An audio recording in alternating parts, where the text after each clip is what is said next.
Call the meeting to order, open session, roll call vote to go into executive session pursuant to General Law, Chapter 30A, Section 21A3, to discuss a draft community benefits agreement between the town of West Brookfield and a Utilitas Energy LLC related to the proposed photovoltaic solar project at 18 Beeman Road, Coy Hill Road in West Brookfield, Mass. 01585, and pursuant to General Law, Chapter 30A, Section 21A7, to comply with or act under the authority of any general or special law or federal aid, grant in aid requirements, specifically the Public Records Law, General Law, Chapter 4, Section 726, discuss privileged communications from Town Council.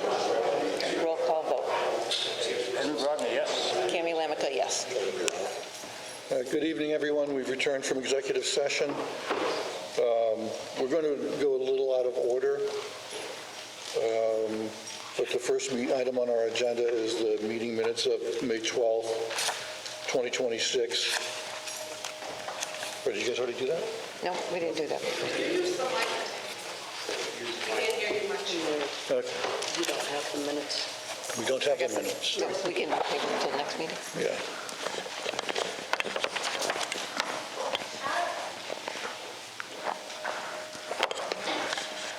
There's no on switch. Check. Okay. Really?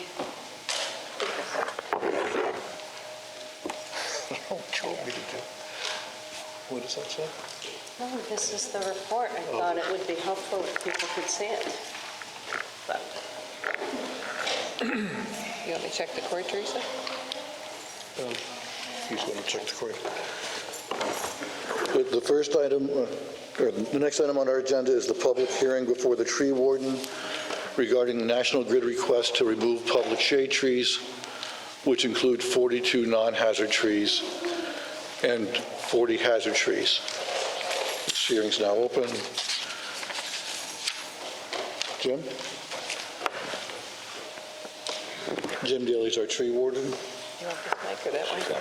Yep. Hello, I'm Jim Daly, tree warden for West Brookfield. So this is the solar project on Coy Hill, requesting the trees, as you all know. So I evaluated the trees extensively by myself, and then I met with the National Grid's tree warden, and we went through tree by tree by tree.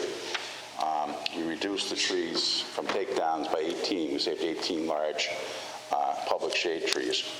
So the list does show 42 non-hazard trees, 40 hazard trees, and this is on their health. You know, the ones that are non-hazard are healthy, the ones that are hazard have health issues. I mean, some of them are more severe than others, but they all have health issues. So, I mean, I attest to that report being accurate. However, you know, there is also going to be extensive trimming of trees for the project, and there's a lot of trees on private property which is not privy to this hearing. The private trees is like at least 4 times the amount of trees as the public shade trees. So are there any questions about any specific trees or anything about the trees themselves? I have a question about the route. The route's not, the route, I can only talk to you about the trees. This is only for the trees. why do you want to put that? Could I have the microphone, please? You want this one? Jim, real quick? Yeah. If you have a question, please step up to the podium, state your name, and keep it brief, please, and hopefully everybody will have a chance. Thank you. All right, I guess I got the duty. Pam Scavera. You want to take down these trees on our scenic roads, and I know that that's the big issue here. So I can't argue to the number of trees. I mean, clear cutting all those roads is really not, to me, a viable option. And what happened to the Scenic Roads Act in all of this? That's my question. I think that's a lot of people's questions. You want to answer that? Respond to that quickly. As tree warden, I am not wanting to take down healthy trees. This is what the hearing's about. It's not up to me. How did you get to that point? How do you determine? Sorry, do you want me to? Yes, please. Hi, everyone. I'm Jen Saccone, and I'm new here. I moved in about 2 years ago, and I come with a warning label because I talk a lot. So I live on Pierce Road, and a year ago, I got a letter stating I can't even touch the stone wall. Yet all of a sudden, we're removing trees on a scenic road that the Historical Preservation Society had mandated that I can't disseminate, even on my property. And my question to you is, how did you come with the conclusion of what trees you are cutting down, and how did you come to the conclusion of a healthy tree? I don't understand why you're giving me looks, because it's a legit question, and I find it quite disparaging when you think I'm being ridiculous for asking a question that a lot of us want to know. Nobody thinks you're being ridiculous, first of all. Well, he's shaking his head like... No. Let him answer the question. Let him answer the Can I go question. back a little bit? So it's not me that wants to take these trees down. I have nothing to do with these trees being taken down. It is the solar company and National Grid. I have nothing to do with, it's something to do with me or... Okay, so how did you assess it? I reviewed, all I did was review what their list says. Hold, stop. Mike. It's not. I just want to know how it was Listen, assessed. we're not going to let this get out of control tonight. It isn't, I'm asking a legit question. So the request for the trees to be taken down is coming from National Grid and Agilitas to connect and power the solar field to the infrastructure. And National Grid selected the trees. But there's many of us that don't have solar, and a lot of us don't want solar. So why should that affect all of us? It's in my neighborhood. And I'm sorry if you can't answer this question, maybe the National Grid gentleman can. Is he present? The town council is going to answer the question. You can microphone that works. Thank you, Mr. Chair. Thank you, Madam. I think it would be helpful at this point, we do have National Grid present. Maybe they can discuss why they made the determination that the Route 9 pathway was not feasible. Everyone in the town, the Select Board, and the tree warden and others would prefer this to go along Route 9, which would be a lot less impactful to the neighborhood. We totally get that. There's been a technical judgment made. It's actually on the town website. National Grid has done an analysis, and for a variety of reasons, this particular location, the solar facility cannot be serviced along Route 9. But I'd rather have National Grid speak to that. Is National Grid here? I believe that they are. Would speak to this. No, he's coming. He's coming.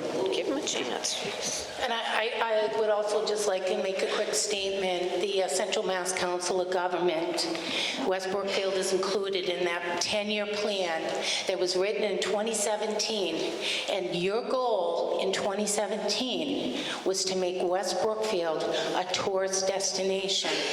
Yet, you're coming in here, not you specifically, and I'm sorry, I'm not directing this to people per se. You come in here and you want to decimate the scenic roads and get rid of healthy trees, and it's an oxymoron because there is a 10-year plan in place for the town of West Brookfield to become a tourist destination. So it's kind of contradicts what's going on. First of all, we're not decimating the scenic roads. You're taking the trees. Wait, we're taking trees will be replanted. No. Well, let's let National Grid speak, please. I like to hear from National Grid. Let's let National Grid speak, please.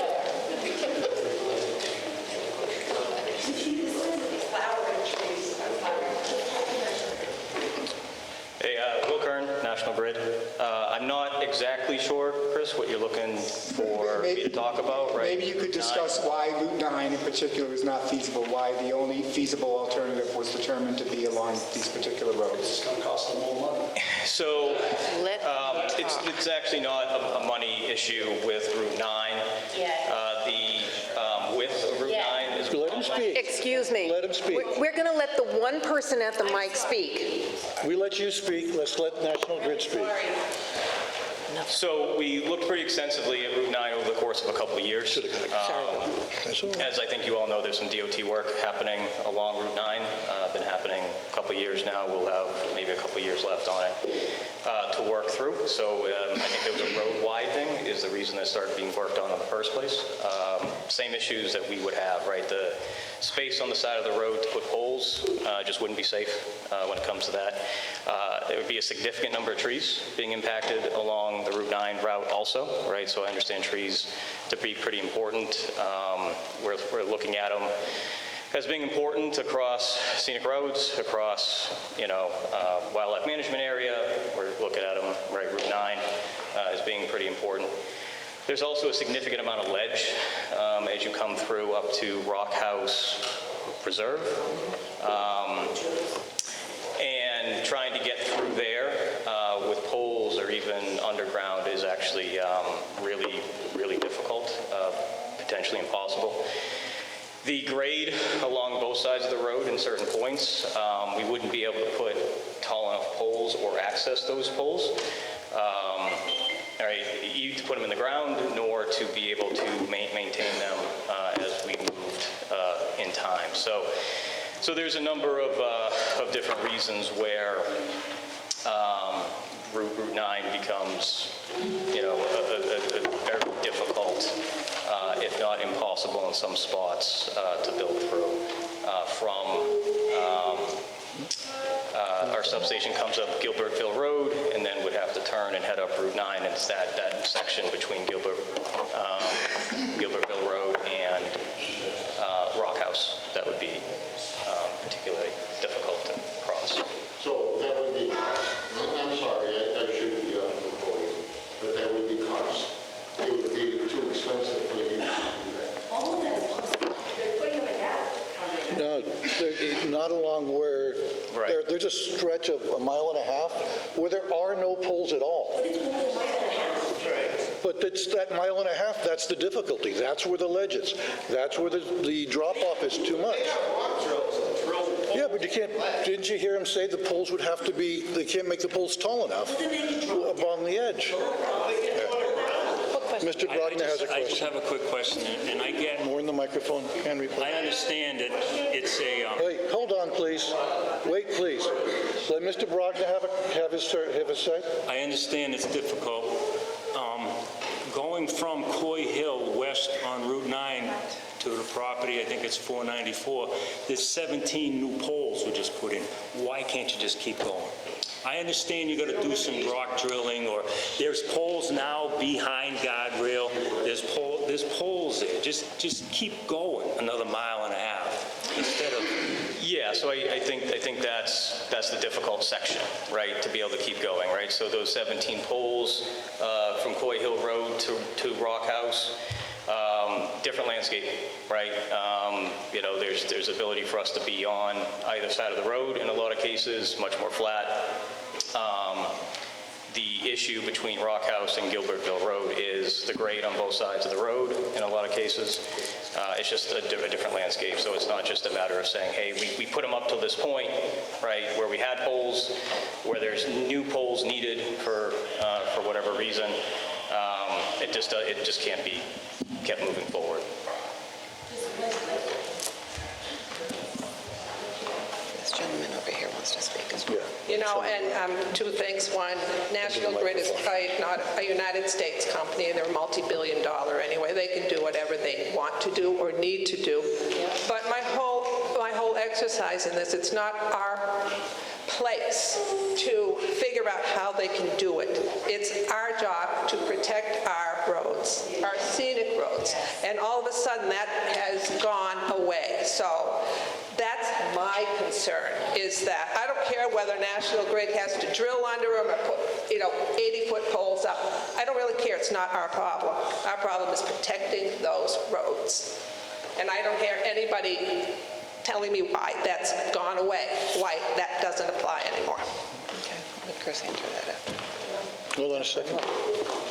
I'm Kenny Elo, Ragged Hill Road. And I have a question for this gentleman from National Grid. I read the reports that you posted online. Thank you for putting information out. I guess my question is, on your website, National Grid, there's a significant upgrade to the high-tension lines across the state. And one of those goes from Route 32 across Pierce Road on your map. When that happens, why would you not use that existing right-of-way and put this line on that existing right-of-way?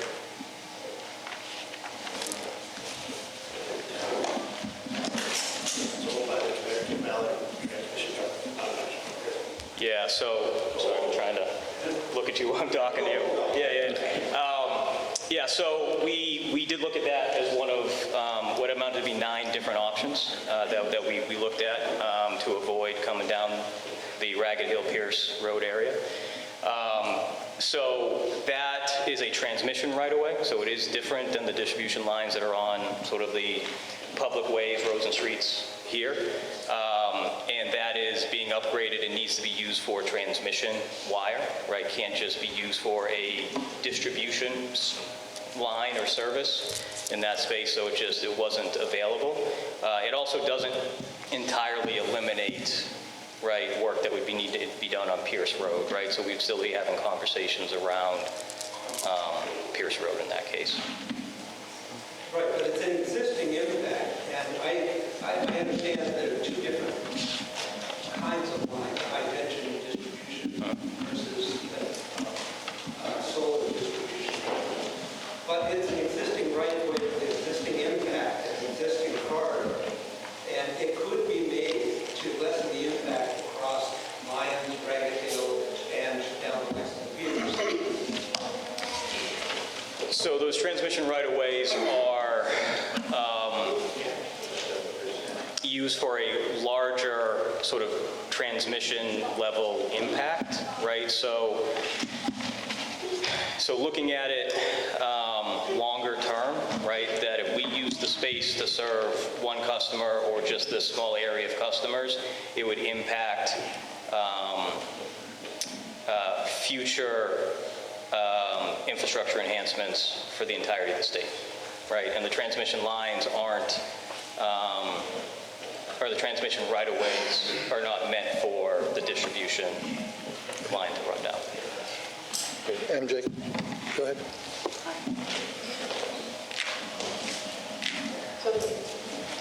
MJ Hasey, 21 Old Warren Road. The gentleman before us pretty much took the words out of my mouth because I was looking at the map on the phone. I've walked at Rock Hill. I'm very familiar with that transmission line. But I would challenge that these kind of problems are going to be happening statewide, and maybe because it hasn't happened yet that solar has found a way to piggyback on the transition lines, maybe it's time to set a precedent, because that is ground that is disturbed, that is set aside for utilities, and maybe in the future we need to learn to look at ways to expand those corridors to include other utilities other than what they have been to date defined for. So it looks to me like at some point you might have to buy some right-of-way to get from Route 9 over to that existing corridor, but I would think that the problems you're having here tonight are problems that are going to continue in future and would challenge National Grid to move forward in a way that sets a precedent. Afternoon, sir. Tim, Whispering Pine Drive.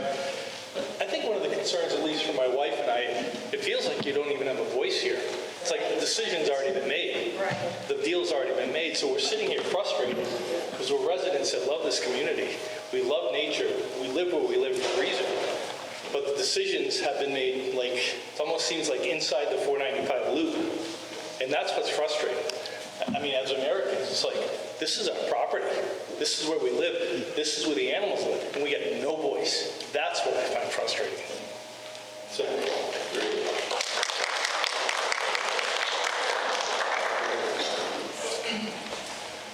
Ken Began, I live on Pierce Road. I have to agree with what Tim is saying. 1973, we passed the Scenic Road Act here in town. I built my house up on Pierce Road, across from the Rock House, so that I could live up there in a peaceful setting.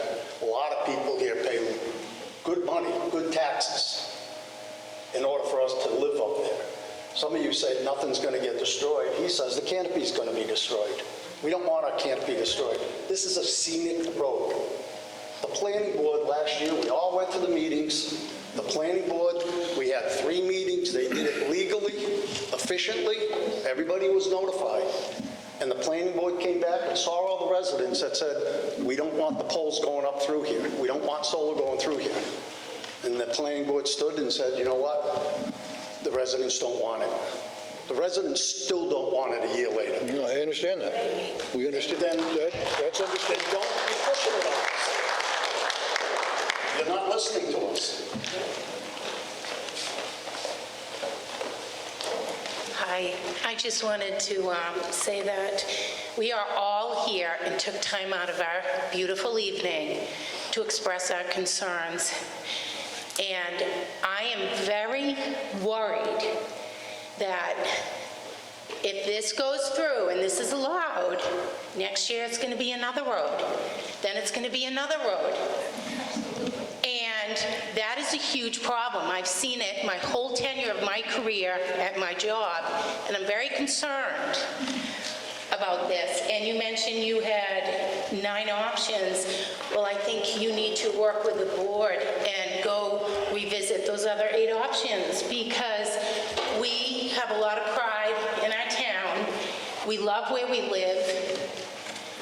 I've said it before, I'll say it again. We are going to be a tourist destination.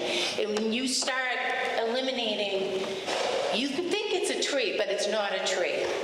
It's bigger than a tree.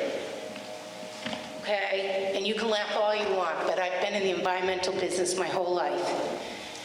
But not only does it produce our ability, oxygen for us, it buffers the noise on Route 9. It has so many positives. And I am very concerned that if the board thinks this is okay, then you're just going to do it to every town. I get people knocking at my door every week about solar, and I'm like, please stop. I don't want solar. I work in the environment. I don't even want the solar. So I'm very concerned, and I think it's up to the board. Do you want to keep that 10-year commitment of this being a tourist destination and keep these beautiful scenic roads intact? Or do you think 44 trees don't matter? Well, let me tell you, it does matter. And this is a big decision that needs to be on a positive note here, and no disrespect to you, because I know you have a job to do, but you really need to reconsider those more expensive options, because we don't want it in our neighborhood, and I'm so sorry. But we want our beautiful road to remain beautiful.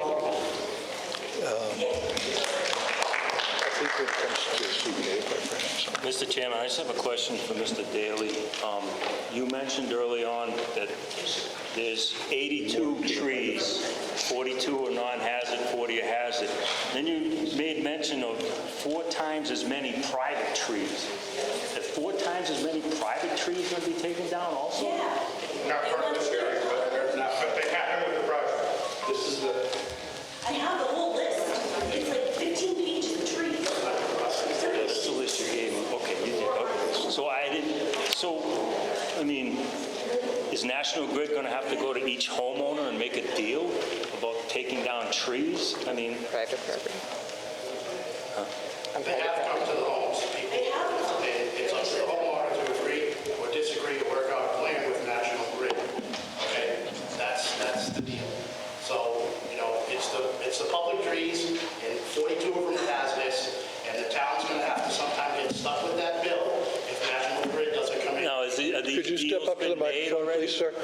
Have these deals been made? I just have one quick question for National Grid. Could you explain the easement process to go down Route 9? Because there isn't an easement now. What would that entail, and what would it take to do? Sir, could you state your name for the record, please? Ken Snag, live on 29 Kennedy.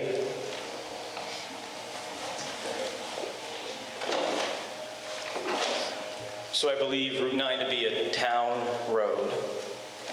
So we would have to get poll petitions submitted to the select board for review and approval.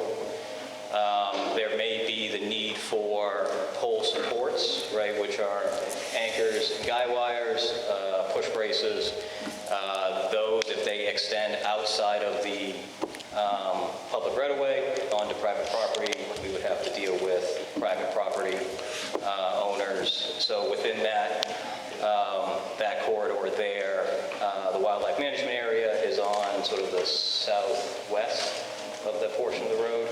And I actually don't know what would be on the northeast side. So you're saying it wouldn't be a real big deal to get the easement and go down Route 9? So we would have to go through that process. I'm not going to project anything, but there is a difficulty from a construction standpoint still, right? So we always have to take that into account, right? Of being able to actually put the poles in the ground and then be able to maintain, right, those poles.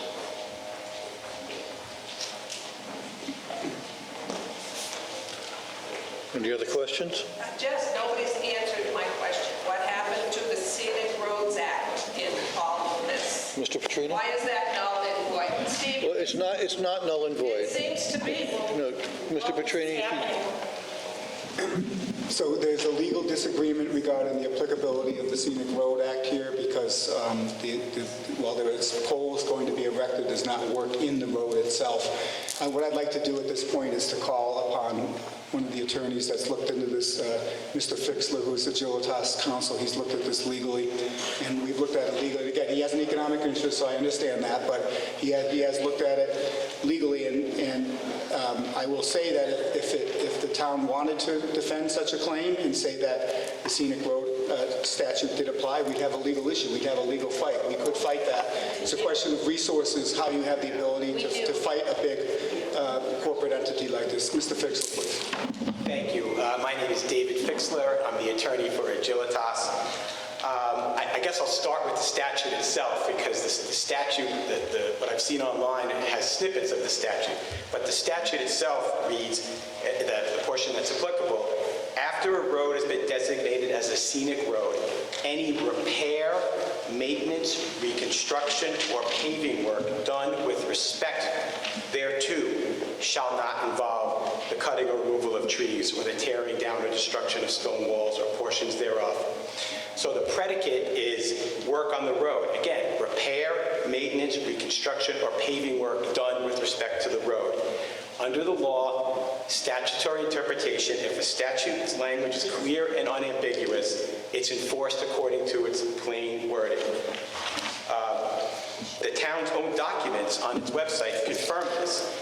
The town's website has a link called Scenic Road Bylaw Packet. It's all there. People can look at it. That primer says the following. The purpose of the statute is to provide for review of the cutting or removal of trees or the alteration of stone walls incidental to work on a scenic road.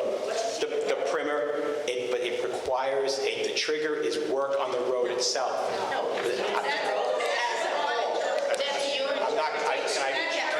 Let him finish.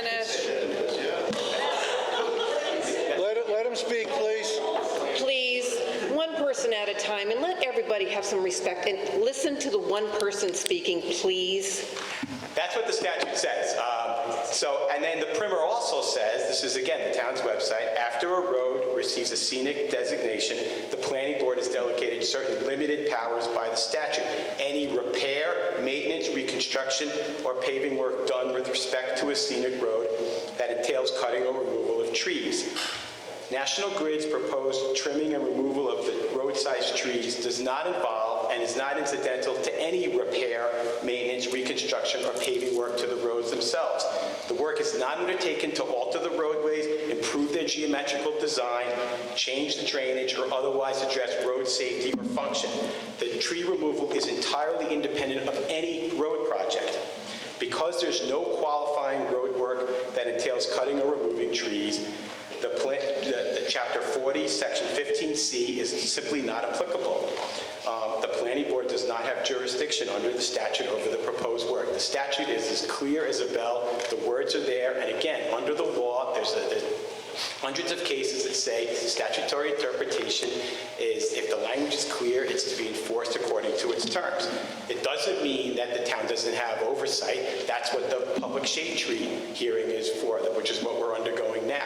It just simply means that the planning board doesn't have jurisdiction, and the only way it would have jurisdiction is if there is work on the road itself, and that is not happening here. This has nothing to do with road safety, with drainage, or anything like that. Thank you. Thank you. Can I ask him a question before he leaves?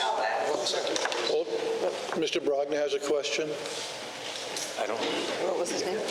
I just had a question for the attorney, if I could. Mr. Fixler? Please. On that same document you were reading from, the paragraph below what you were reading, however, when a public hearing must be held under the provisions of this section and under Section 3 of Chapter 87, prior to the cutting or removal of a tree, such hearings shall be consolidated into a single public hearing before the tree warden and the planning board. Did you go to the planning board? Again, that only happens if the scenic road statute is triggered. It is not, just because it's a scenic road doesn't mean that this statute is triggered. Again, I'm going to repeat myself, it requires repair, maintenance, reconstruction, or paving work done with respect to the road. There is nothing that's happening with respect to these roads. National Grid's work is completely independent of that. No one has said, oh, we have to fix the drainage on the road, therefore you have to adjust this stone wall. There's cases that say that. There's nothing going on with the road itself. That is the triggering event for the combined hearing that you're referring to. It all depends on the beginning of the statute, which requires some road work, and that's when it's incidental. And again, the town's own website put up, I think you were right, you mentioned the Historical Commission, it's right on the website. If you read that. But my question to you was, did you go to the planning board? I did not go to the planning board. Well, you work for it. I can't tell you what happened a year ago before I got involved in the case. All I can tell you is what the statute, I'm here just to tell you what the statute says. It's very clear, and it requires work on the road. And if the tree work is incidental to that work, then the scenic road statute is triggered. But it's not triggered, so therefore the planning board doesn't have jurisdiction. That's what the language of the statute says.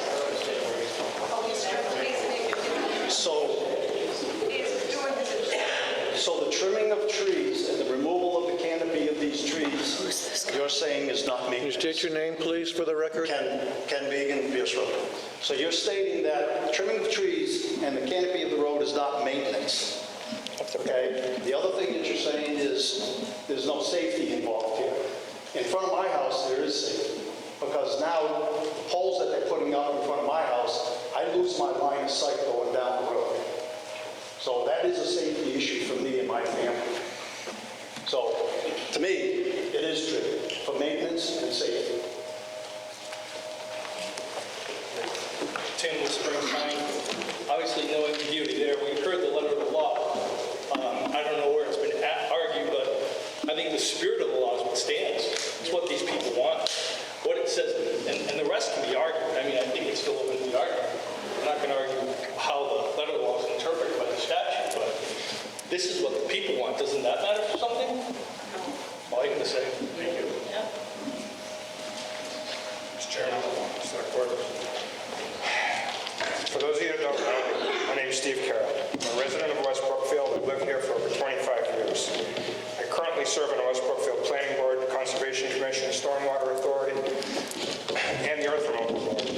Because I reside on one of the roads involved in this matter, I was advised by West Brookfield Town Council to recuse myself from participation in hearings and abstain from voting throughout the process to avoid even appearance of conflict of interest. I followed that advice I'm speaking tonight solely in my capacity as an individual, a resident, a voter, a taxpayer, and an elected official, expressing my own personal concerns regarding this matter. My concern here is not whether this project may provide financial benefit to the town. My concern is whether statutory processes established under Mass General Law, Chapter 40, Section 15C is properly being followed. The town of West Brookfield adopted the Scenic Roads Act in 1973. Under that law, the planning board, together with the tree warden, was given the authority over scenic road tree removal matters. The role of the planning board under the Scenic Roads Act is to protect the scenic, historic, and rural character designated by roads, carefully reviewing proposals, alterations, tree removal, roadway impacts through public hearing process intended to balance infrastructure needs with preservation of community character and public resources. In this case, multiple duly noticed public hearings were held, evidence was reviewed, public input was heard, and unanimous decisions were made by the planning board with the tree warden present throughout that process. Given that amount of testimony, evidence, and discussion that occurred during multiple planning board hearings, I believe it is important that any board considering action on this matter fully understand the record and deliberation that already took place throughout that public process. My understanding is this proposal involves substantially taller utility poles, the removal of multiple mature trees, both public and private, and infrastructure is expansion, which is a trigger for scenic road repairs. The infrastructure expansion triggers that. Associated with this service, private commercial solar project, for alternate routes exist. They were given alternate routes. They were told that we'd let them go up Pierce Road, the whole route they want to go. We told them to bury it and repave the road. They don't want to do that. We told them they'd go exactly where they wanted to go, how they wanted to go, but not in the air, not taking the trees out, but underground. They don't want to do that. It was offered. We're already going to impact. We're already offering up Beaman Road and Coy Hill Road. There's going to be impact to those two to get to Route 9. We're trying to salvage 3 of 5. Pierce, Ragged, and Lyons. They're already going to give up some. There's no way to get off that hill without that. So my concern is that financial considerations being discussed after those hearings should not be used to bypass or weaken statutory authority and public process already established under Massachusetts law. This is not intended as a political statement or personal criticism of anyone involved. It simply requests that all boards respect the legal framework, jurisdiction, and public hearing process that the legislature and the town established decades ago. Public confidence in local government depends on boards respecting each other's statutory authority, especially after extensive public hearings and formal votes. If actions are ultimately taken that appear inconsistent with the Scenic Road Act, jurisdiction established under Chapter 40, Section 15C, I would expect that appropriate boards or parties would consider seeking further clarification or guidance through proper legal channels and oversight channels to ensure the process is being handled properly. As an individual resident, a butter, and taxpayer, I would also reserve the right to do the same independently. I would respectfully request that this written statement be included in full as part of the official meeting minutes for this hearing. Thank you for your consideration. I have other copies if anybody wants it. One enough? We'll get it again. Okay. Did you want to respond to that? Hi, I'm Patricia Lally, Pierce Road.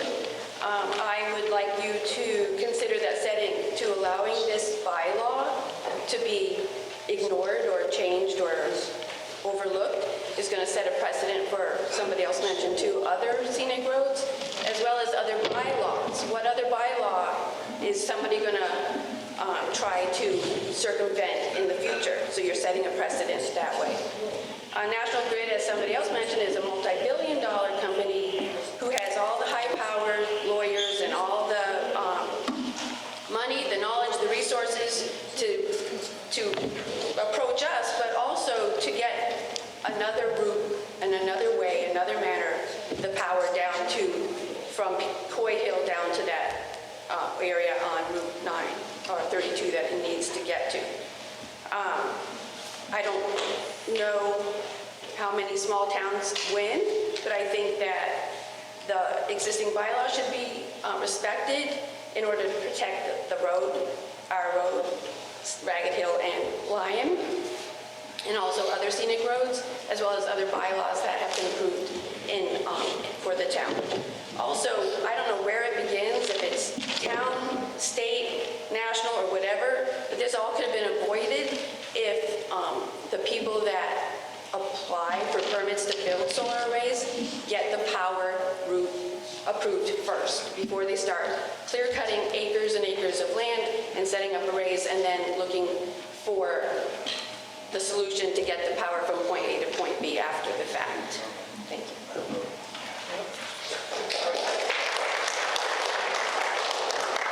I'll make one more statement. So actually, if you're saying that this is being held under the Public Shade Tree Act, why don't we just say that they're not allowed to cut any of those trees on those roads?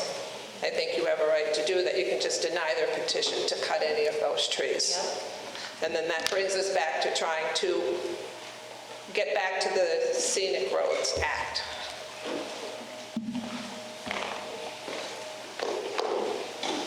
Hi, Dee Blanton, 211 Ragged Hill Road.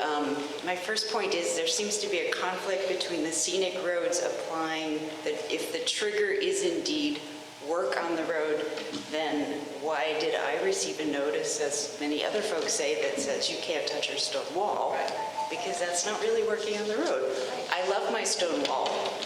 I would not take my stone wall down, but you can't have it both ways. So I'm either working in the road or I'm not working in the road. But that seems to be a conflict that needs to be addressed. My other concern is I'm totally supportive of National Grid helping our town take down diseased trees that need to be taken down. That's fantastic. The trees that are healthy, is there a way to either readjust where the poles go so we're not impacting healthy trees? And that man over there is doing, I think, 3 jobs at this point, at least 2. And how is he going to continue to be a tree warden and take care of any new tree plantings that are put in a reasonable way? So the amount of money that I saw expressed from National Grid to support this project does not seem to be adequate for the amount of damage that's being done. And given that there are other options that can be explored, I would encourage that.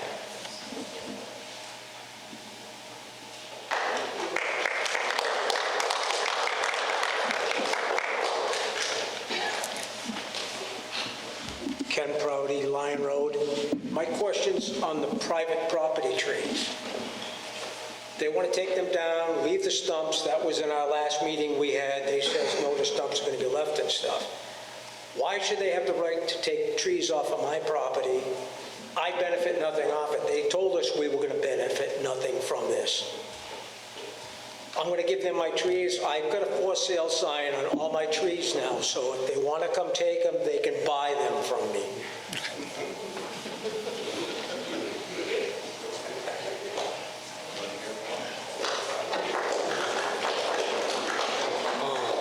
Hi, this is my last time up here. I just wanted to reiterate, we have a lot of financial problems in this town right now, and I think we need to move forward and look at the bigger picture. Route 9 has completed construction to build these bike lanes to help promote the tourism. I think it is completely, totally against this future plan that we have for this town to bring in the commerce and bring in the money and share this beautiful environment that we have by cutting these trees down and decimating the scenic routes. Why put in a bike lane on Route 9 if you're going to decimate the scenic roads? So that's all I want to say. Just maybe look to the future and how we're going to promote that.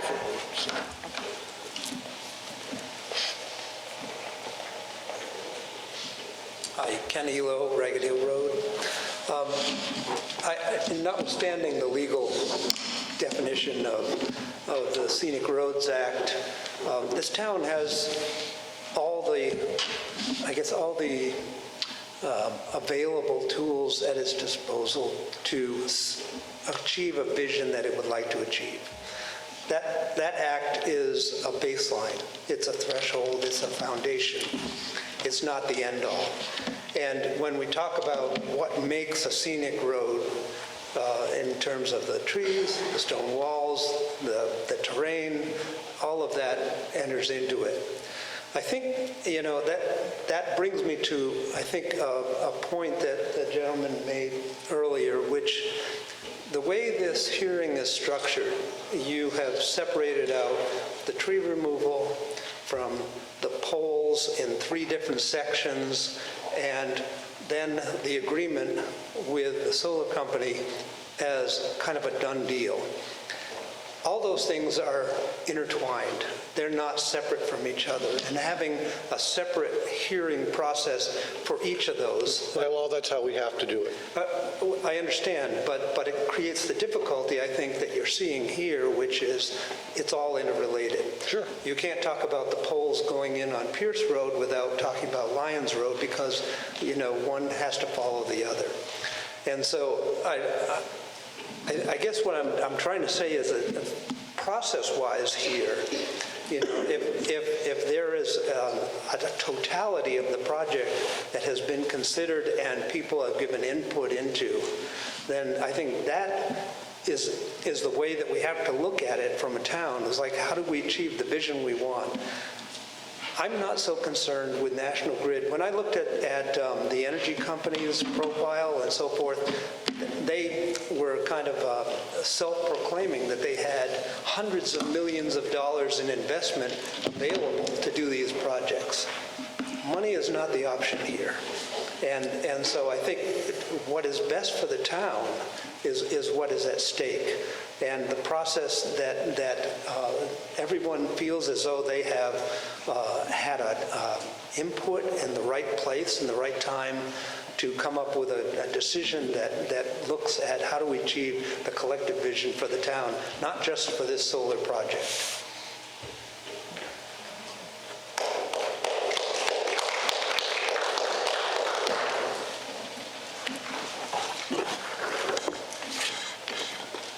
As many people have stated, this process has actually been going on for a number of years now. So people have been heard, the questions have been asked, and we have discussed ad nauseum with Agilitas and National Grid on solutions to this problem.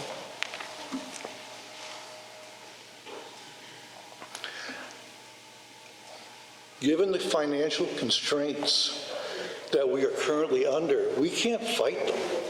We don't have the money to stand to take Agilitas and go to court against them. We simply don't. So, as a group, no. You don't think it's important?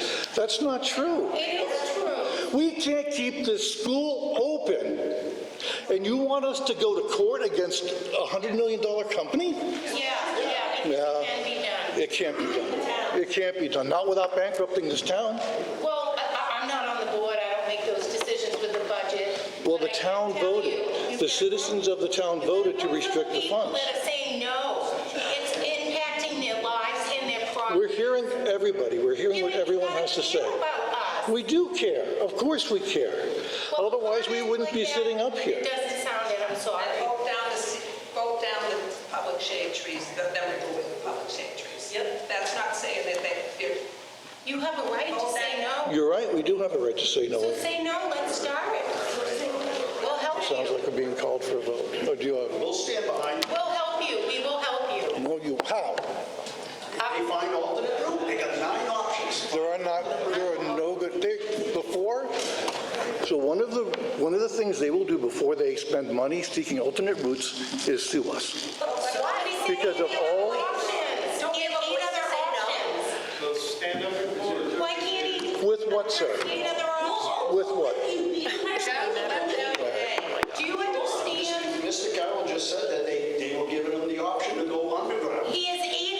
much it costs to go underground? It costs, stop.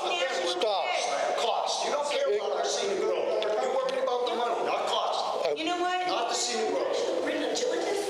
A bad decision like that, none of us are gonna wanna live here anymore.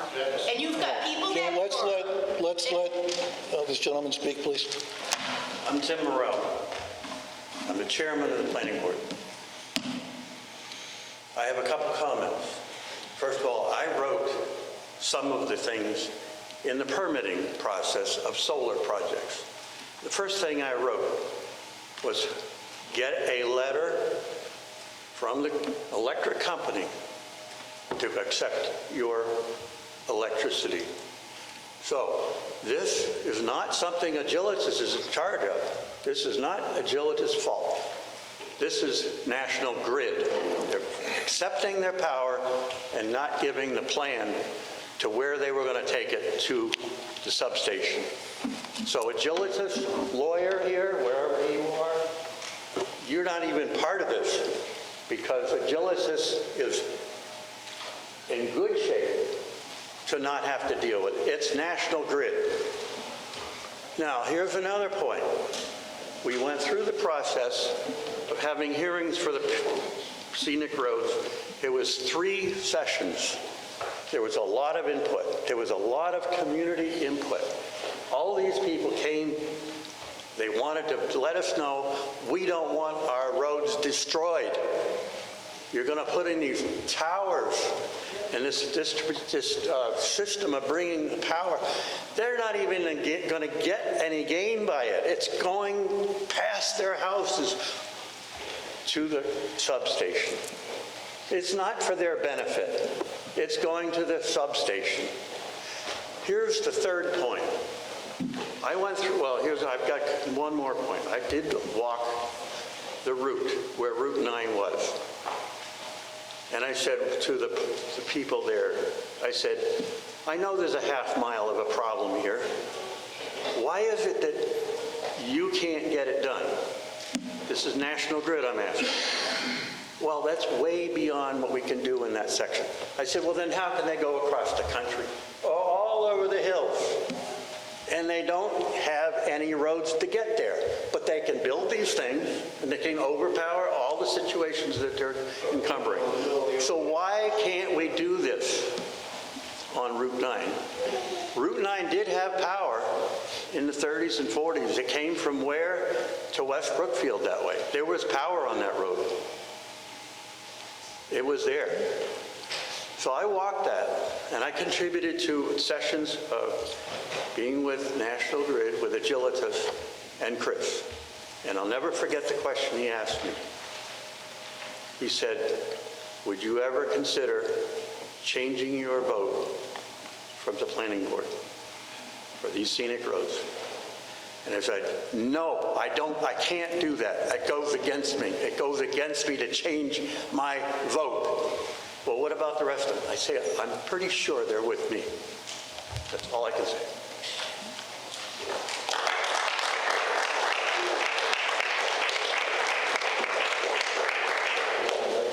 Need to do the same. Any other comments, questions?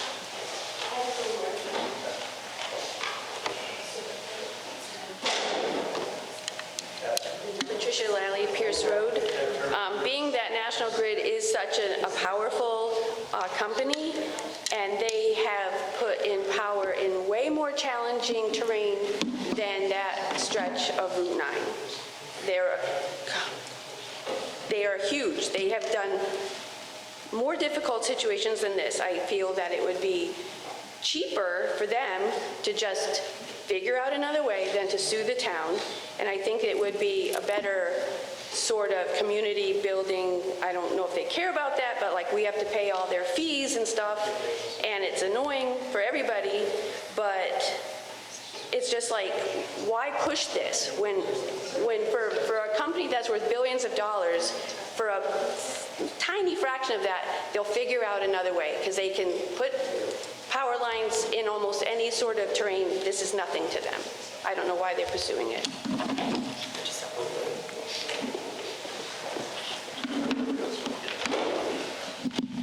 Ann Garwood-Hamp. I'm a resident here in town, also an employee of the town. I feel like this question has been framed incorrectly. I think that this has been set up as the town against solar. The solar company did what they were supposed to do. They got a letter from National Grid that National Grid would take their power. The fact that National Grid is now saying that the only way that they can take it is through our scenic roads is a fight between Agilitas and National Grid. Leave us out of it. We don't want it here. We don't want it here. You guys fight it out. You guys have to deep pockets. We're not doing it.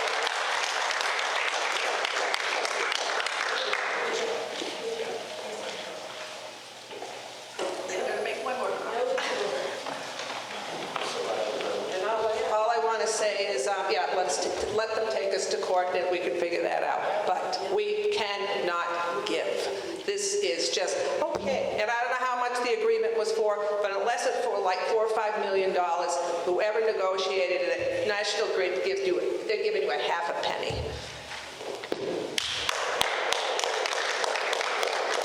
If you don't try, it's 100% no. If you try, it's a 50% yes.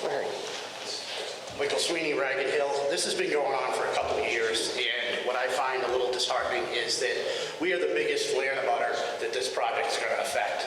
And we've had zero help from anybody. All of a sudden, today everybody comes in and that doesn't even live on the road is all worried about the trees now.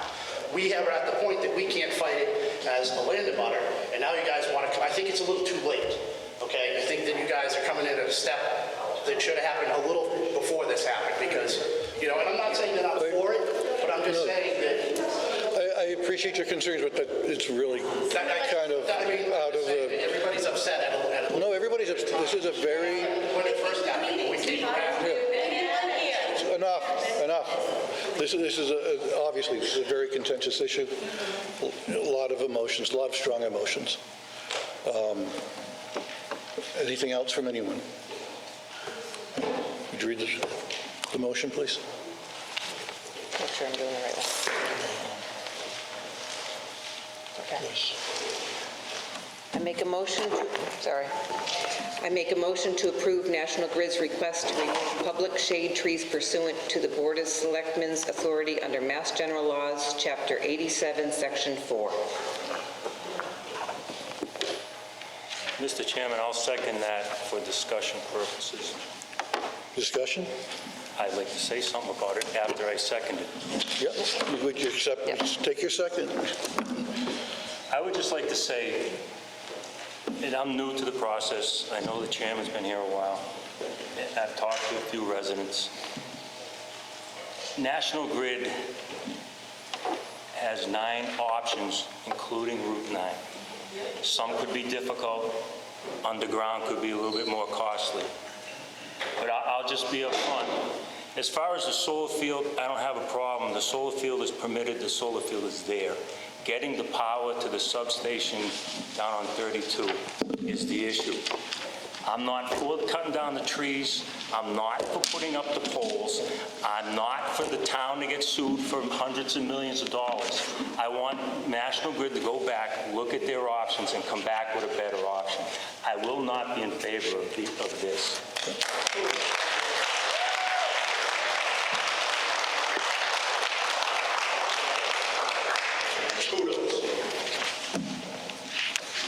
Any other discussion? All in favor?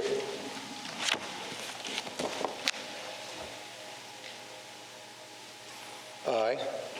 No. No? No. Henry? No.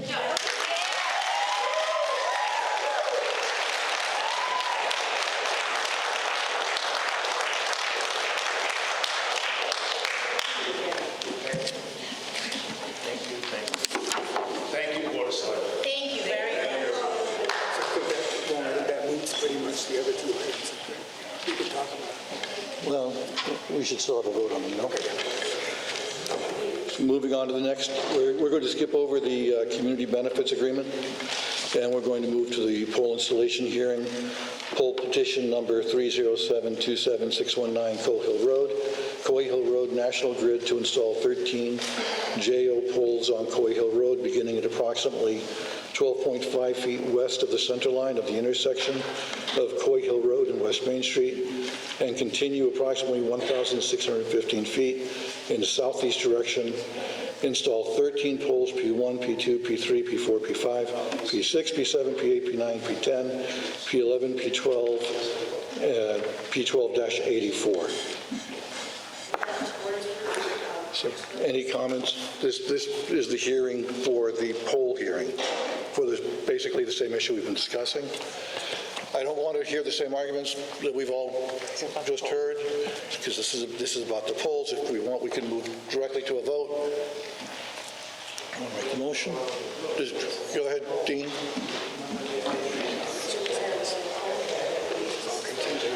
Dean Wisniewski, Cottage Street. Are the poll placement that we're voting on now have to do with them being accepted that you just voted against? Are these polls in line with what you just voted on? Is it still necessary to go in that direction to head to Pierce Road if they were going to have another route? Mr. Chairman, I recommend that you consider tabling these poll items because there's no reason to vote the polls to go along this location if the shade removal or the removal of the shade trees was not permitted. So I'll accept a motion to table the poll hearings. So moved. Thank you. All in favor? Aye.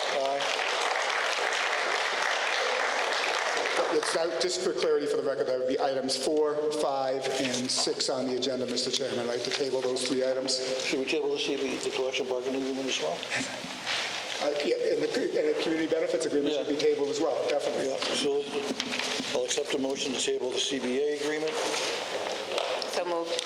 Item 3. All in favor? Aye. Aye.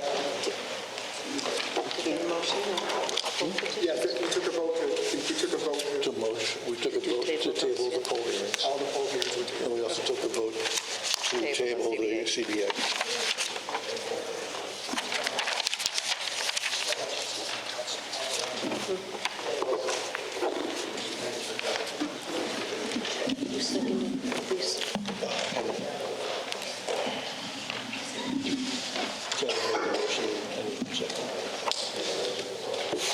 They were all unanimous.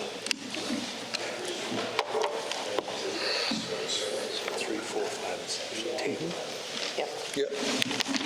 So the next item on our agenda is the Firefighters Relief Association to discuss potential agreement for the boat owned by the association for permitted use by the West Brookfield Fire Department and insurance needed. Thank you, Chris.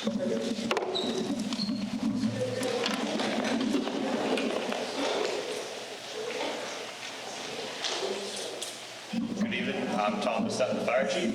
This is Assistant Chief Ben Ash. Yeah. Well, this one doesn't have a, this doesn't have a, Get that. there we go. Oh, there's no button. Yeah. So I'll let Assistant Chief Ash speak on this. Okay, so I'll bring up my concern. Currently, the Firemen's Relief purchased an inflatable boat through funds that they used or funds that they fundraised. They'd like to come to the town. They came to me as the appointed official for the department from the town to discuss how to utilize that boat within the department. Being that it's not town property, it's currently not insured through the town. So we'd like to, or the association would like to come to the town and discuss if they'd like to come to some kind of agreement to, so that we can place that boat onto the town insurance and utilize it on calls. As the fire chief, my concern is liability. A boat that's not registered by the town, that's not insured by the town, I don't feel it would be in the best interest to place my members on that piece of equipment during an emergency. So I brought that concern to the association and to the town administrator to just bring that discussion to the board to see how we could proceed. Chief. Hi, Ben Ash, this is Fire Chief from the Fire Department here. I speak on behalf of the association.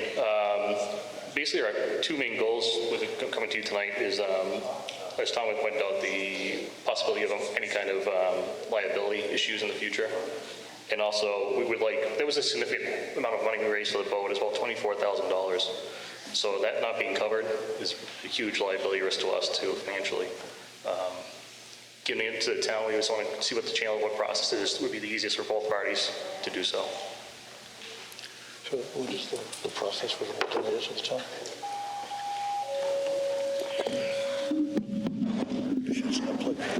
Okay, so initially, when it had come up a while back, we had been informed that the association did not want to donate it to the town because they had concerns about maybe it being used by another department or whatnot. So we just need to be clear on what you wanted to do. If you want to donate it to the town, then we could certainly accept a donation.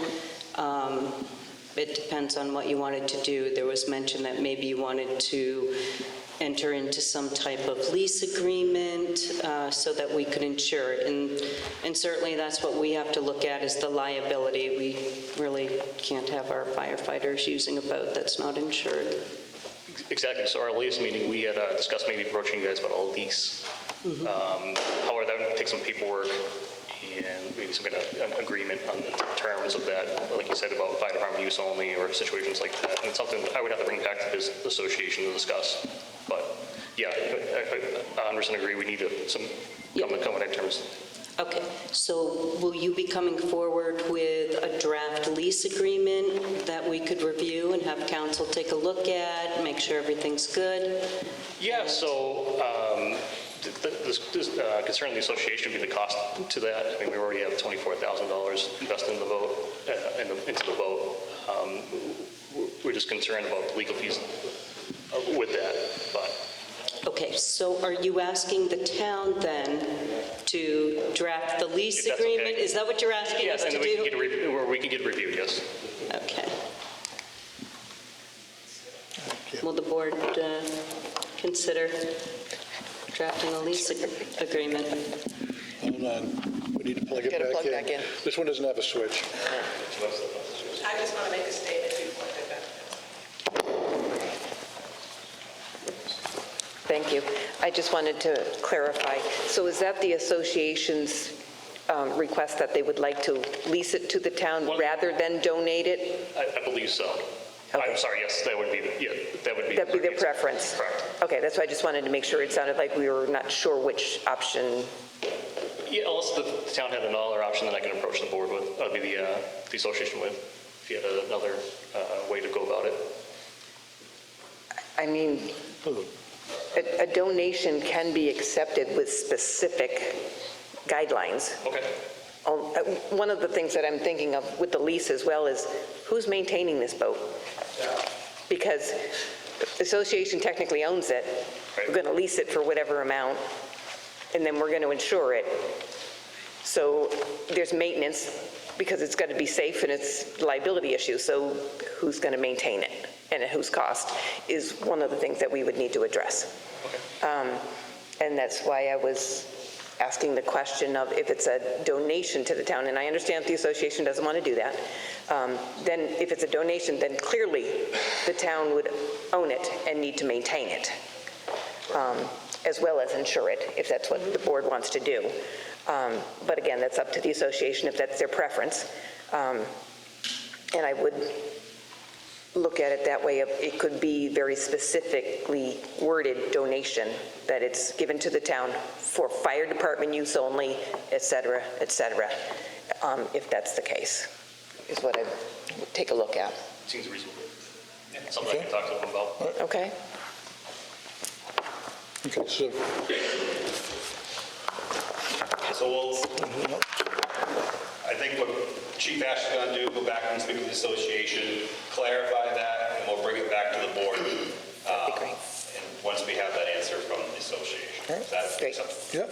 Thank you. Thank you. Great, thank you for your time. Next item on our agenda is a recommendation of respondent to request for proposals for IT management service. Discussions and vote expected.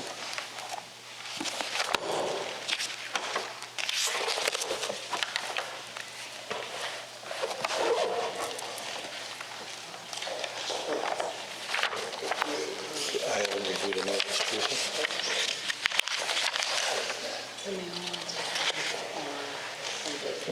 Well, what do we have?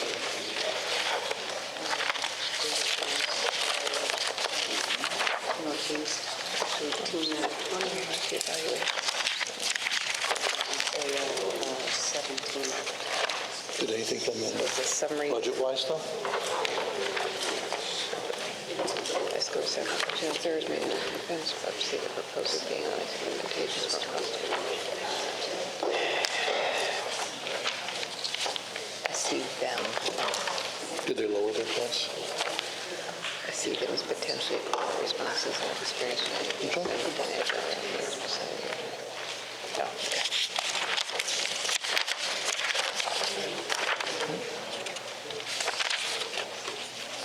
No, This is just based on evaluation because it's an RFP. right, but we have to, money takes a piece of it. We only budgeted so much for IT. But when it's an RFP, you can't look at price.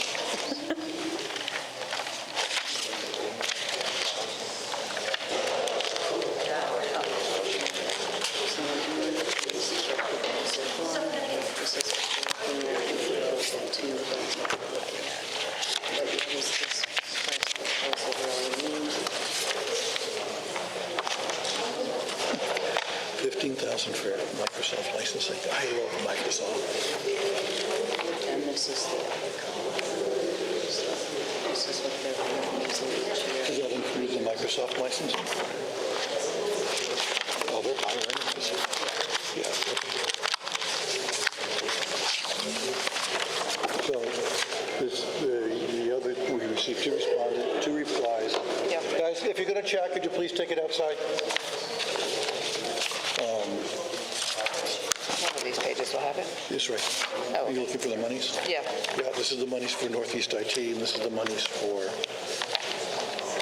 When we were rating Northeast IT, higher rating. Yeah, so the first year is 27, plus 15 for the Microsoft licensing. Yeah.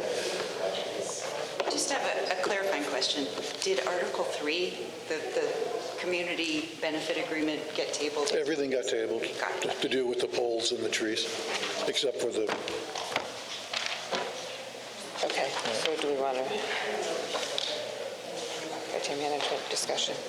So we just want to highlight that we've received the two. Do we want to vote on accepting one tonight? And then we can change the budget tonight while we're at it. How much more is it than we budgeted? Okay, so the town went out to do a request for proposal for IT management services. We received two companies' responses. One is Northeast IT, and the other one is AYOT. I'll make a motion to accept the Northeast IT system RFP proposal. I'll second that. Any further discussion? All in... Yes. Yes. All in favor? Aye. Aye.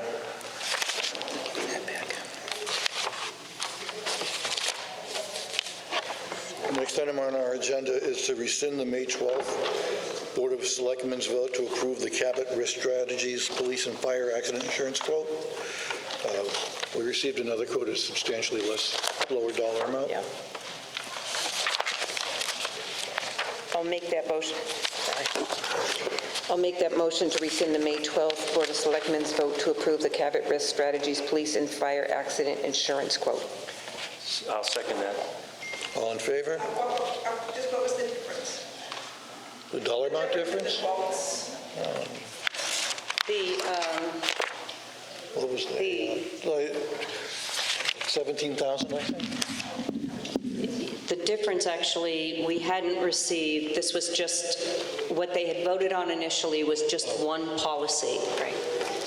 The firm that we currently use came back with the entire package and came in almost $24,000 cheaper than last year's budget, with the other two insurance companies saying that they'd be looking between a 7 to a 10% increase over last year's budget. So that was just a no-brainer there. Yep. All right. Next item on our agenda is the final review of the fiscal year 27 town operating budget. Can I stop for 1 second? Are we voting to accept the other vote? We rescinded Cabot. No, because they have the authority to do so, and I already spoke to all of you. Okay, just checking. Just checking. Sorry. Discussion. How much do we have to find? Discussion on... We're on the budget. Right, so let's pull up the budget. We'll listen to MJ. Go ahead, MJ. My name is MJ Hasey. I'm currently on the Financial Advisory Board. I've lived in town since December of 1999, and I have been on a board or a committee every year that I have been here in town. Among other boards, I've been a member of the Board of Health, the Planning Board, the Master Plan Committee, the Police Department Special Needs, the Library Board, White Christmas, and I wrote the RFP for the canopy on the library. So I have a pretty intimate understanding of how things work here in town. At our most recent Financial Advisory Board meeting, and we are only advisors, we basically kind of rubber stamped the recommendations that were made by this Board of Selectmen in the most recent rounds of budgets that came through. And I was the one that was reading the votes, and as the evening went on, I was developing a pit in the bottom of my stomach. And so I am going to tell you what that's about, and also let you know that my vote on the Financial Advisory Committee is going to be to move against some of the decisions made. The primary decision that was made was to remove the administrative help from the volunteer boards. It is my understanding that the current budget does not include administrative assistance for the Planning Board, the Zoning Board of Appeals, Stormwater, and I think some other boards, but those are the three primary boards. The Board of Health is maintaining their administrative support, and the Board of Health is operated under the auspices of the state, and they really have to have their administrative assistant. But the Planning Board, the Zoning Board of Appeals, and even Stormwater, the decisions that are made and the things that are discussed at those boards impact development, and they impact construction here in the town. And the individuals who come before those boards, some of them have deep pockets, not as deep as National Grid, who we were talking about this morning, but some of them have deep pockets. And in order for the things and the decisions that are made at those meetings to be done properly and legally, there are things like all abutters have to be notified. There are things that have to be filed with the Hall of Records in Worcester. There are a great deal, and minutes need to be properly collected. I can tell you that I would not have sat on any one of the boards, the Planning Board in particular, if we did not have the support of somebody doing those things. And tonight's issue kind of brings it to light, because if we don't follow protocol properly, and if we don't notify abutters, and if we don't file things with the Registry of Deeds, et cetera, then the town is opening themselves up to potential litigation from individuals if things go wrong. I think it's a very, very significant mistake in a community that is largely supported by volunteers, people who leave their homes at dinner time and come and spend the evening like we are here tonight, to put those individuals and the town at risk without giving them the appropriate support. So that's all I have to say, and I don't know where the money is coming from, and I know that the senior center has lost days, and from my point of view, maybe they need to lose another one, but we really, you cannot expect volunteers to come forward without that support. And I know that you folks have given up some things, and I noticed that Teresa is taking your notes tonight. Is that, are you taking the notes? Yes, I'm doing both jobs. Yeah, you're doing, she's here doing 2 jobs today because you've lost. Not today, every day. Every day, because I realize that you have given up your administration too, but we can't expect Teresa to go to every single board meeting. And I think that we can't operate. And honestly, I think you are seriously running the risk of losing those volunteer people if they do not have some proper support. Thank you, MJ.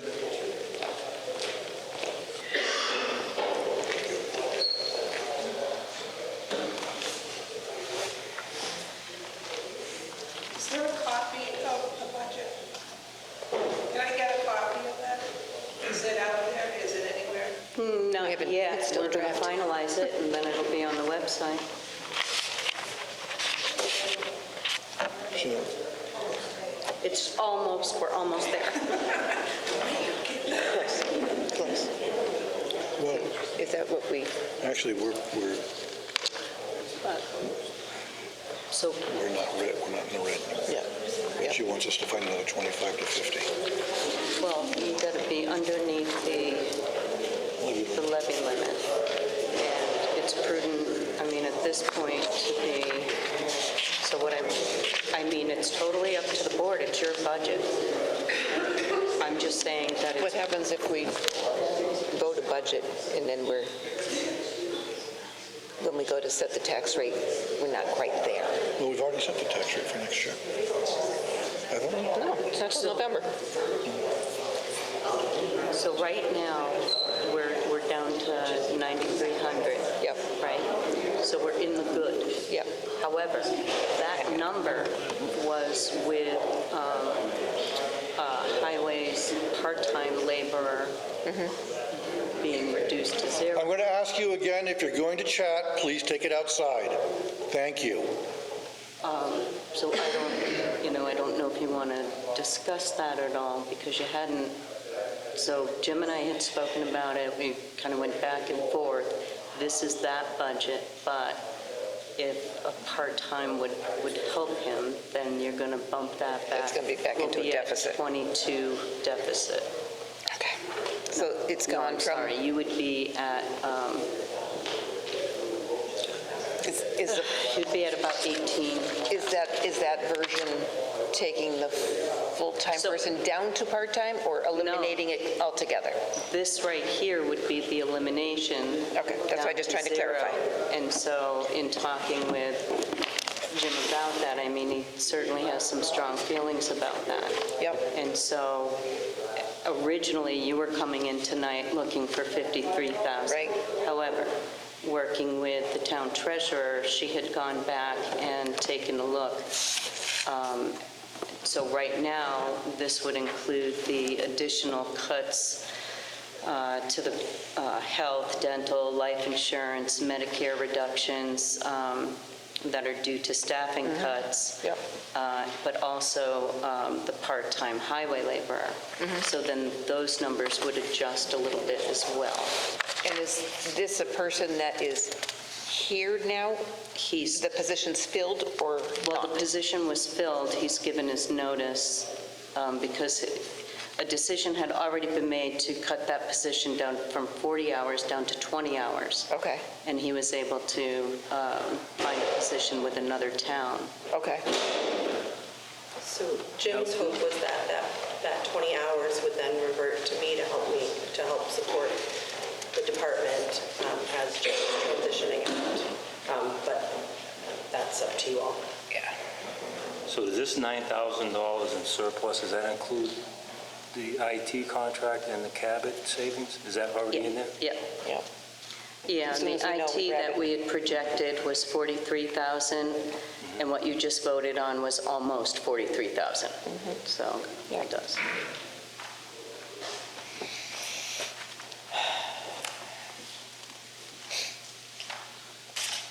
And then what I would recommend is that you keep in mind that this 9,300 just gets you 9,300 under your levy limit, which is not a comfortable place for a town to be. No. And I understand with the financial constraints, you're not able to get, to a comfortable 150, 100,000 would be a good place to land. However, you're not in that situation. So if we could get to 25, 50, I think you could walk into town meeting fairly comfortable. Let me ask you this. So our total revenues right there are the 9.7 million. I'm just going to round for the sake of argument right now. If we were to increase some fees, would we be able to recognize that revenue there and increase it? Not at this point. We already took all of those projections into account when we were projecting out, putting this budget together, because the fees had already voted on increasing all of the board's licensing fees, your inspector fees. Most of those have all been increased. As a matter of fact, the fire chief just was able to implement fees going forward. So if there's some fees that have not been approved yet, are we able to now I don't increase think something? you're going to be able to project whether or not that type of fee is going to generate, and that's a risky. The thing about going forward with a budget, you know that, Yeah, no, is you I'm go just in asking the question. conservative. Yep. So, and there's a reason for that.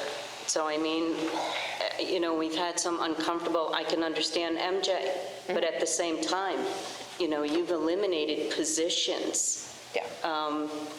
You know what I mean? Like this is painful all the way around. Nobody likes it. Nobody likes any of it. But Tuesday is town meeting, and we have to walk in with a balanced budget. Yeah. And so what I was thinking, and I don't know what the board thinks about it, but to get to a prudent number, even if you decide only to get to 25,000 under the levy, which is really not that comfortable, but let's just say, would you want to consider, you've already deferred some of the vocational line item, would you defer any more on that? Would we defer? You deferred 100,000. Yeah. What I'm saying is that... Make it a bigger number. That would be like, if it happens, 16,000 or so, unless you decided to, I don't know. Again, this is your budget. There's no way of projecting how many kids are going to revoke. No. Right? Was it 17 this year or something? No, it wasn't even, they're projecting 17 for next year. 12 this year. So they're projecting 17. Projecting, and they have to go the whole year for it to cost that. And that's why I made the recommendation to not cut something else that we know for a fact for something that may or may not happen. So the plan would be at special town meeting next spring, if all those 17 kids go and they go all year and we need that 100, then we would make a vote at special town meeting to take it from free cash to pay that bill if we have to, if it comes to fruition. Rather than cutting something else all year and then the kids don't go. Yep. I mean, you're pretty close again. I would just say if you wanted to revisit. What was, the tuition rates are what, 22? Yeah. So it's one more. Right, it's another one more. student. 22. Hold on, Dean. That would bring us to 31,000. So I'm on the planning board, as you know. All the members, I don't know if it's possible, but for compliance issues, as MJ had mentioned, we all have that strong concern. Are we able individually to compensate for that position out of pocket ourselves? Do you know if that is something that we can or cannot do?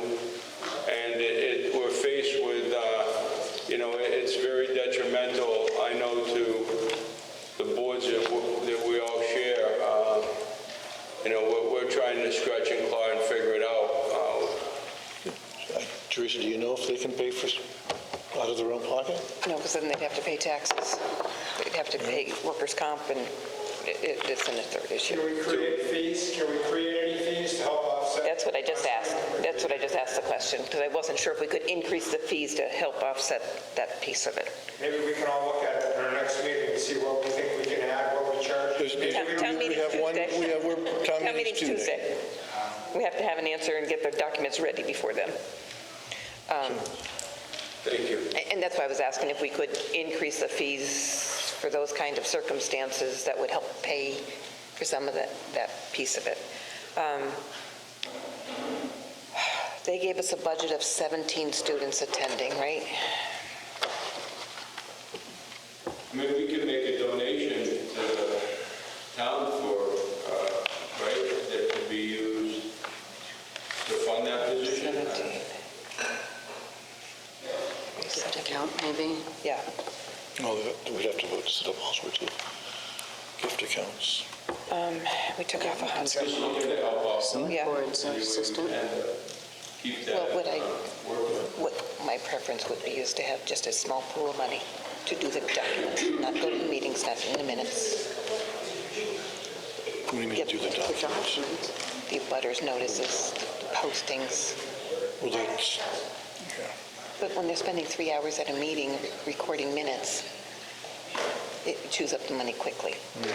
Versus if it just has a pool of money, it's just for those limited services that would help. I think maybe.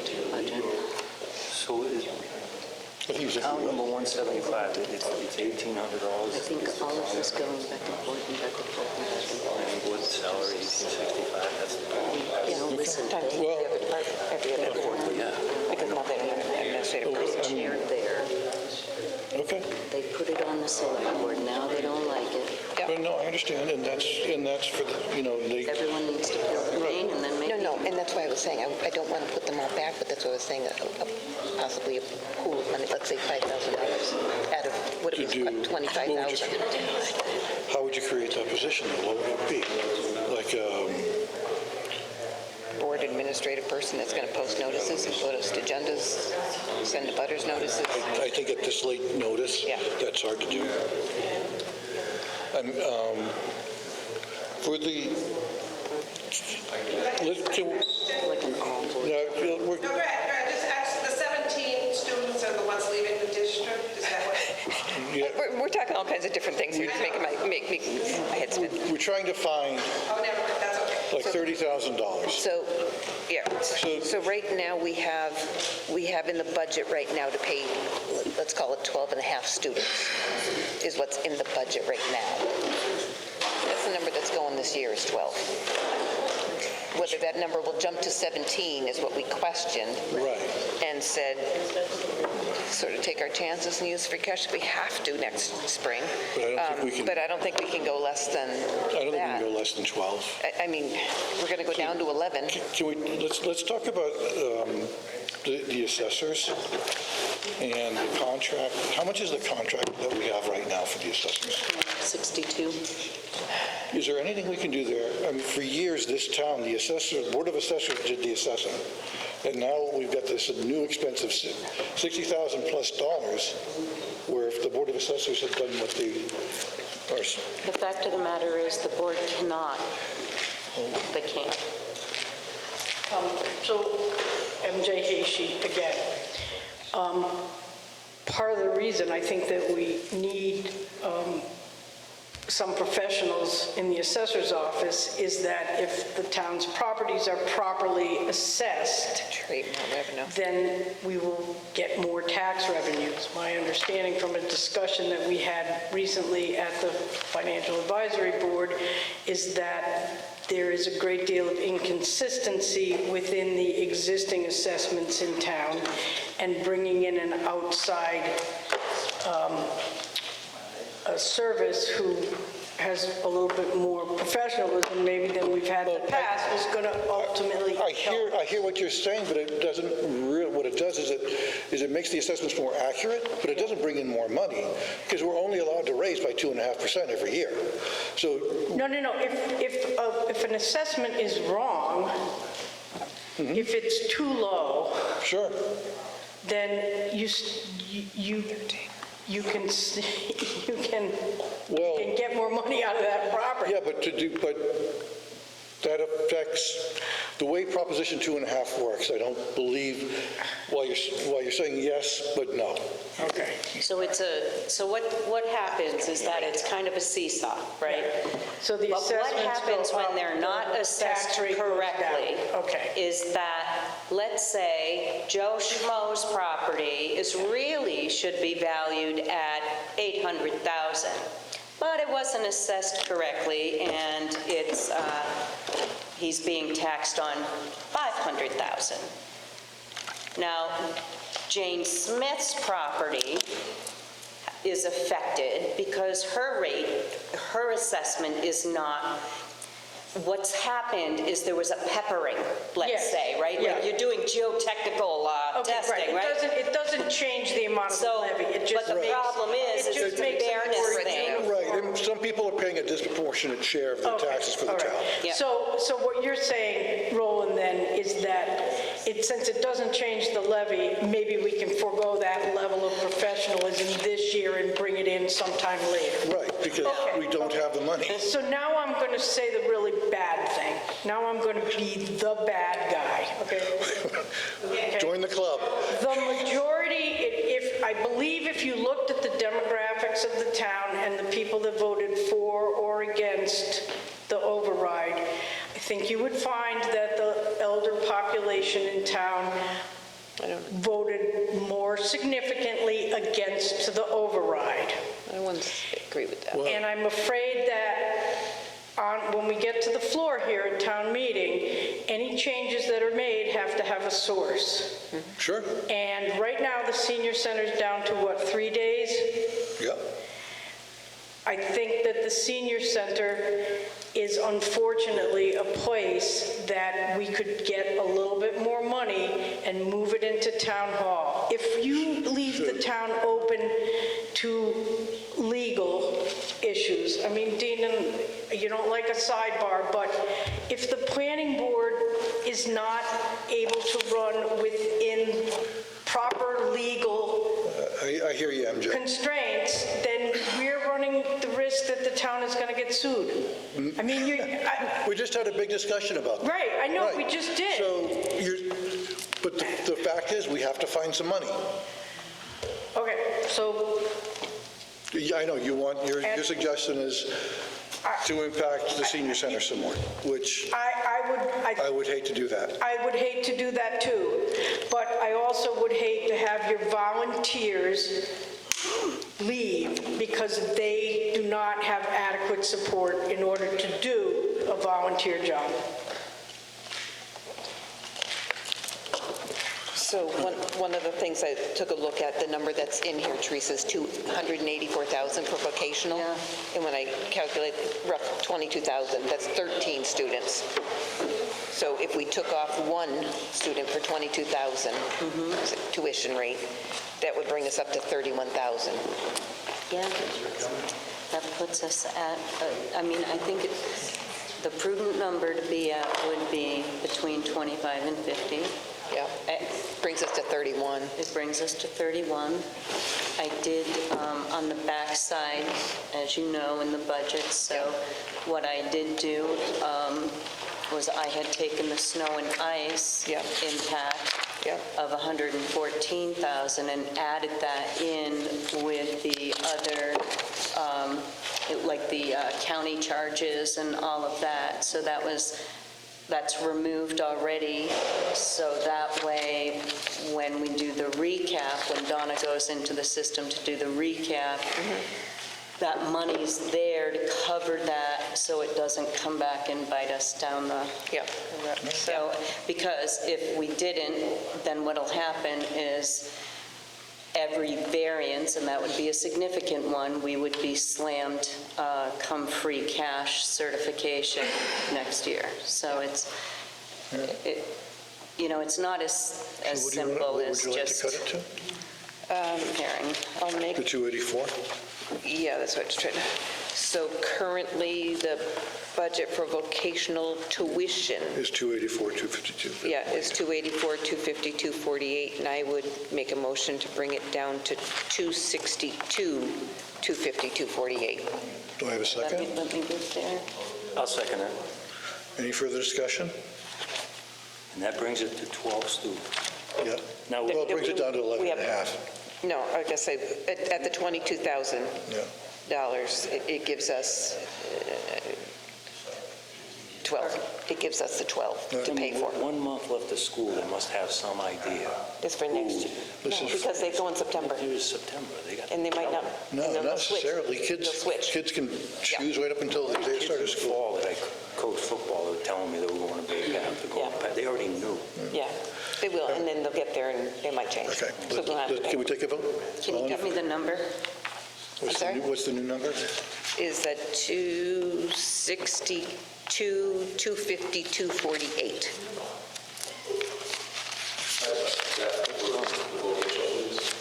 Yes. Vocational tuition. Is that projected just for what's currently going or for future as well? That's for next fiscal year. Okay, that's just the ones that are currently. Well, it's an estimate of how many kids will be attending vocational school next year. I know for a fact that Pathfinder at the school district is not accepting any out-of-district kids. Right. We would be out-of-district, so we're not going there. So. And originally, they had given us a projection of 17 students. Yeah. Okay. So do you have what you need? Yeah, the first or second, got the amount. What is the amount again? I'm sorry. Let's go down. This one here, 262, 252, 48. So we took 22,000 even.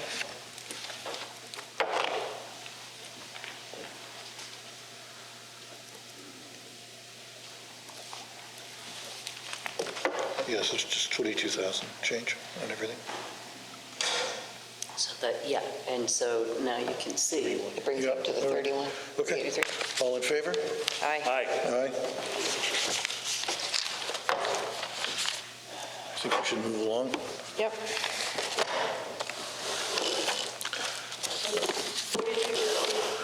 We took another $22,000 off of the vocational education tuition line. But you haven't added anything back for We got added nothing back in. No. All right. so I think that was like before town meeting, recommendation can be made that we add it back. If somebody has a funding. If they have a funding source. Is the funding source a cut from another department?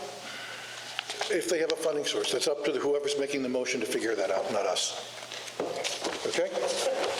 Sorry, MJ, that's the way it... Pardon, no, I'm just trying to find out. All right. Next item on our agenda is appointments and resignations. Donna Allard, Town Accountant, retirement notice. Unfortunately, Donna has given us her retirement notice effective June 30th, 2026.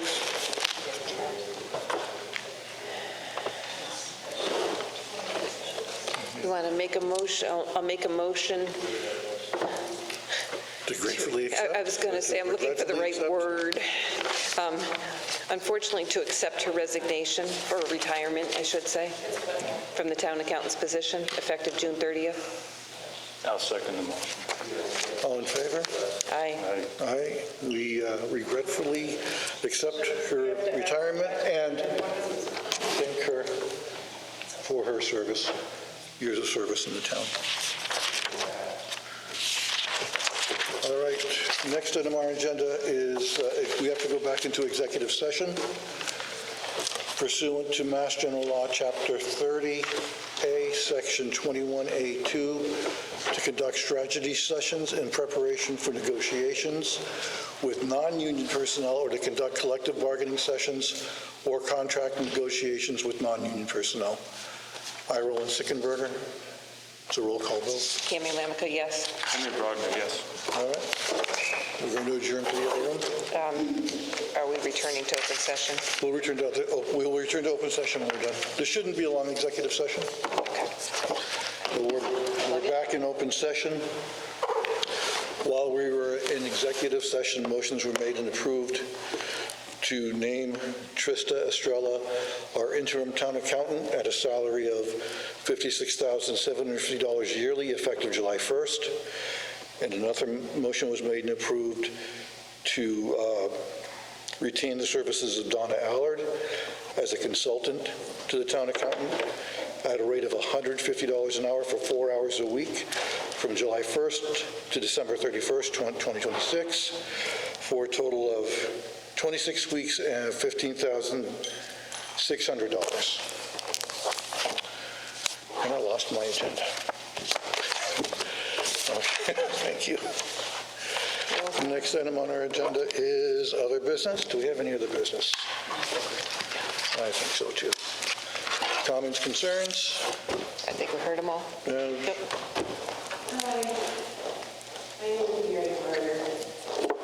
Microphone. We can't hear. Microphone is your name. Karen Carter, I live in West Brookfield on 37 Mare Street, and I'm coming before you. First of all, thank you for what you do. It's the kind of thing where you're a resident of a town and you just live your life, and then something terrible happens, like finding out that we have no money. And so that's my first thing. Like, I'm not a Facebook person. I heard rumblings that the town was having problems, and then next thing you know, the school's going to close, and all of our departments are half, and it's just like heartbreaking. So we went and voted. 29% of our residents voted, and by 100-ish votes, the override didn't pass. And my question is, I don't think I'm alone. I don't think that people realized how bad things were. And isn't that the case? That sometimes you just don't know, and then you find out, and it's late, and it's very late. So my question is, and I asked Teresa that, given now the current state, is can we put another vote out to the people and hope that more that understand that we do need to pitch in during this time? I heard all the comments about, oh, we need more revenue, we need to bring in more money to the, oh yeah, we do, but I don't think the seniors of this town want their place to close. We're heartbroken about the school. So thinking outside the box, there's got to be another way. You know that if there's a will, there's a way, and I think more people might be willing to contribute if there was another vote for override. It's certainly something we can discuss. I think the voters have spoken. Well, that little bit of voters, so I would just... It was 30%, that's 30% turnout, which is pretty amazing for that, for an election where there's Well, nothing. I disagree under the circumstances. I don't believe that people knew how bad things were, so... No, I appreciate your input. Okay. Next meeting is... It's our regular meeting, right? Next meeting is our, Because we're meeting... Yeah, our next meeting will be June 2nd at the annual town meeting. What time are we going to do that beforehand? Usually just 15 minutes before. Yeah, usually about 6:15. What time is it? What time is it? 6:30. 6:30. Okay, so it's 6:15. We'll have at 6:15. Our next regular meeting after that would be June 9th at 6 p.m. I'll accept a motion to adjourn. So moved. Second. All in favor? Aye. Aye, meeting adjourned.